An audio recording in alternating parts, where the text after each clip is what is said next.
अजितदादांच्या निधनाच्या बातमीने आमदार संजय गायकवाड भावुक झाले आहेत. महाराष्ट्रासाठी आजचा दिवस काळा असल्याची भावना त्यांनी व्यक्त केली.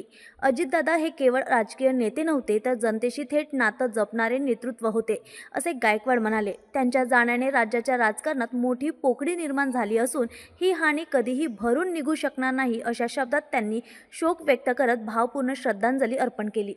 हो, अतिशय दुःखद घटना समोर आलेली आहे. अजितदादांचा अपघाती दुर्दैवी मृत्यू झालेला, काय भावना आहेत? महाराष्ट्राकरता आजचा हा काळा दिवस आहे.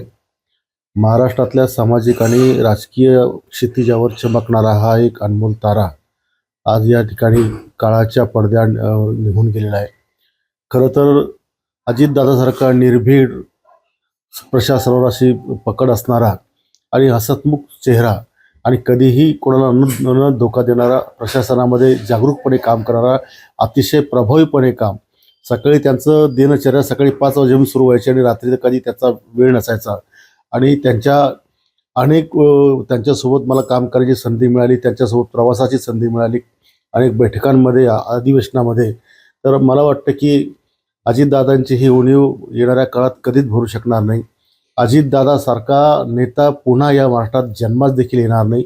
खूप मोठं नुकसान या राज्याचं, कार्यकर्त्यांचं या ठिकाणी झालं. कार्यकर्त्यांच्या डोक्यावरचं राजकीय क्षेत्र काळाने या ठिकाणी हिरावून घेतलं आणि म्हणून सगळ्यांकरता आजचा दिवस दुर्दैवी दिवस आहे.